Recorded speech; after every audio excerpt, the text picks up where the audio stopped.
overseas worker and the talking bird. Short story written by Noel Villarosa. It was in the year 1973 when Filipinos first came in Saudi Arabia. During those years, Saudi Arabia has become the job destination for OFWs, overseas Filipino workers. With a flourishing economy and high wages offered, the fears and worries could no longer stop Filipinos in looking greener pastures abroad.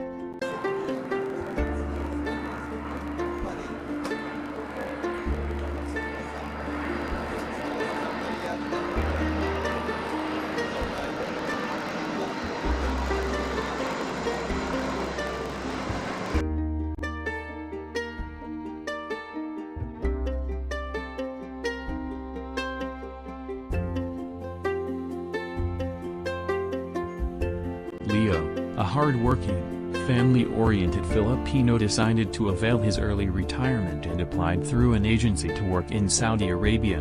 Luckily he was accepted for a job in a company recognized as one of the largest desalination plants in the Middle East. There were 10 Filipinos who landed a job at the same company. Leo remembered the principles that must be followed while traveling in Saudi Arabia, that if one will bring old bad habits, they should not come in this place. One must obey their laws and show respect to their culture, and you will not meet any troubles. When they arrived at Riyadh Airport, they were greeted and welcomed by the company's representatives and have led them into a domestic airline that would bring them to Dammam.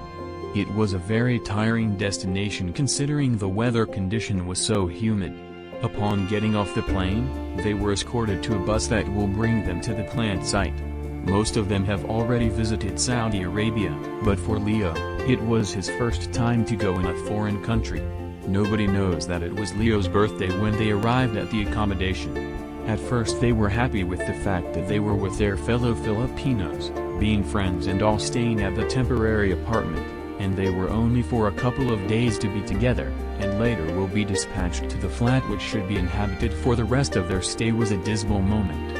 Leo and one Filipino whom he met during the pre-departure orientation in the Philippines has become his closest friend. It was the month of August where humidity was at elevated scale when Leo and his friend searched for their flat. The condition of the surrounding was moist, and unexpectedly Leo's left knee struck pain uncontrollably. Leo almost squeezed his legs just to get a fix of the pain. The two Filipinos continued and did not want to delay the search for their flat. What made it harder was the numbering of the houses was confusing because it was inconsistent with the sequence of the houses. When they identified their flat, they were very thankful and they were welcomed by their fellow Filipinos. In the flat, there were other 3 Filipinos that will be living with them. Leo has accepted the reality that living with others that were not blood-related would be difficult, of getting comradeship with others. Many months passed and turned into a year. Leo has accepted the fact that the rest of his stay will be empty and the painful truth of having an intangible communication with loved ones. But in all the more admirable news that gave the kindest regards into Leo's existence was the vital information heralded by his wife that Leo will soon become a father. In Leo's uncontrolled excitement, he told this to all his housemates and declared that all of them will be his son's godfather. While everyone acceded, they shared the feast that Leo has prepared. Just after a year and a half, Leo's friend was not taking it so well to stay longer in his assigned apartment, and not for long, Leo's friend went on vacation and did not come back. Only 4 Filipinos were left in that flat. And just after 3 years another Filipino resigned and transferred into another company with a high salary and more attractive benefits. From the original 5 now down to only 3 Filipinos staying in the flat. After 7 years, another housemate decided to join another Filipino in another flat and permanently moved there. Now only Leo and another Filipino named Rolly were left on the flat. In Rolly's account that he will be soon retiring, only waiting for 1 year more, and only Leo will be left in the flat. Rolly preferred to leave a good memory for Leo, and he learned that Leo was not easy to get along with somebody who's having bad manners. He decided to acquire a mynah bird and planned to train it to talk. He had taken one fledgling that had dropped from its nest and immediately took hold of it and run away from its mother chase. He brought it home, put inside the cage, but apparently, the mynah bird was indisposed of its new home. Rolly tried hard to comfort the bird, gave it water and food to consume, but the bird did not respond to the kindness and eventually died from intentionally refusing to eat its food.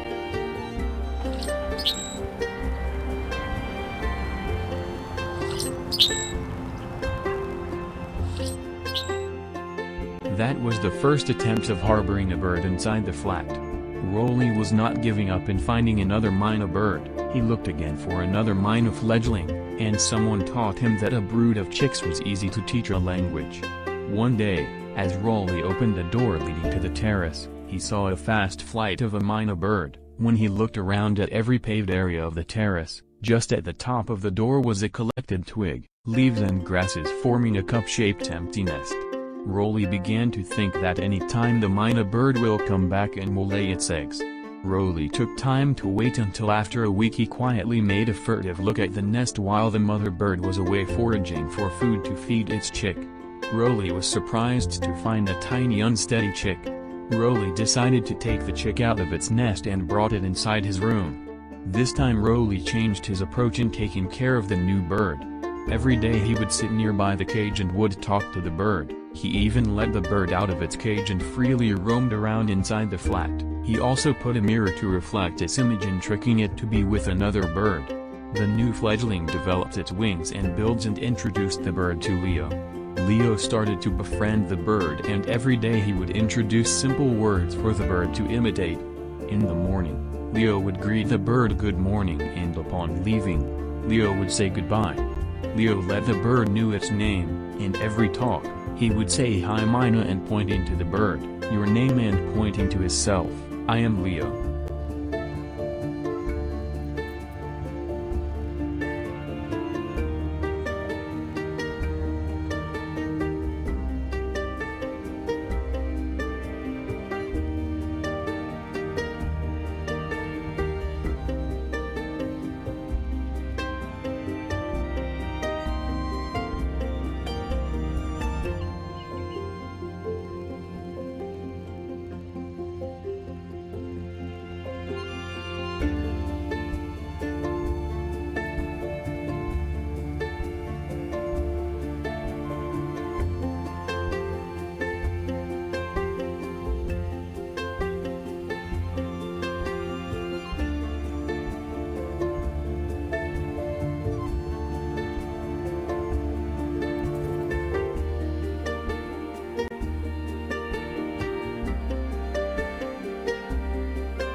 Every day this has been the routine until the bird got acquainted with all of these. It was like another roommate had come to feel camaraderie. Leo started to feel complacency with the newly found friend. The flat was filled with fun for the three companions. Mina was allowed to roam around the flat, and whenever the two Filipinos will leave and attend duty for work, they will provide foods for Mina. After 1 year, Rolly reached his retirement age and it was time to exit. Leo and Rolly made a promise that they will see each other when back to the Philippines. That moment was so sad. Leo accompanied Rolly to the airport and parted ways. Leo returned to his flat feeling empty and all alone, but all the loneliness was relieved by the sound of Mina who greeted him, hello, welcome back, and that phrase made Leo come alive again with so much hope to sustain a longing companionship.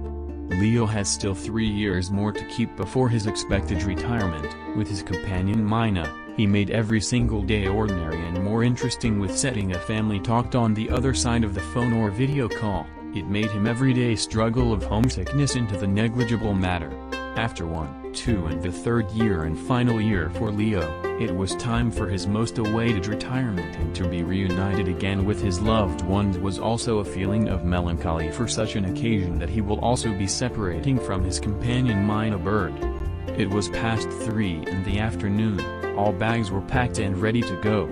Leo held Mina for the last time and whispered to the bird, thank you my friend, for the years that we established a good rapport with each other, but we have come to the point of our life that we need to part ways and say goodbye. We are both destined to meet and fulfill our dreams, our purpose, and most especially finding what happiness really means to us. I have come to select you and be my companion, and you by chance accepted the fact that I needed you, and in return gave you a gift that other birds won't have, and that was the ability to talk. Keep that skills as unique just for you, and maybe that will hold our communication alive again. Who knows, maybe we will meet again, for God is so kind to make everything possible. Who knows? Mina bird bobbed its head and said, "Goodbye, I will miss you." Leo held Mina and massaged its black hooded head, and they both went to the balcony where there were many trees, and Leo put his hands holding Mina outside the window and softly released Mina from his hands and waved goodbye. Leo picked up all the luggage, one more time looked around at every corner of the flat where he lived for almost 20 years and went down the stairs, but at the very moment that he will be embarking inside the car, he heard squawks of Mina just above the rooftop of the flat. Again Leo waved his hands to Mina and went inside the cab. Leo saw Mina flew around making one more contemplating of the place and then vanished completely.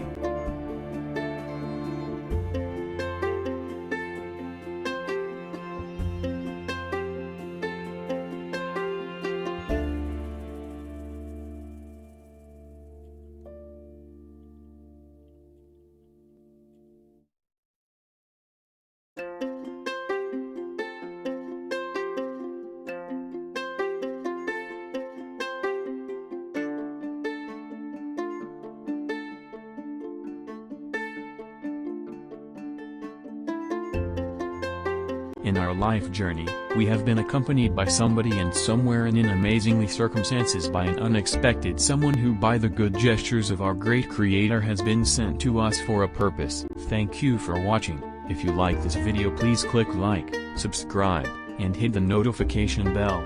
Thank you.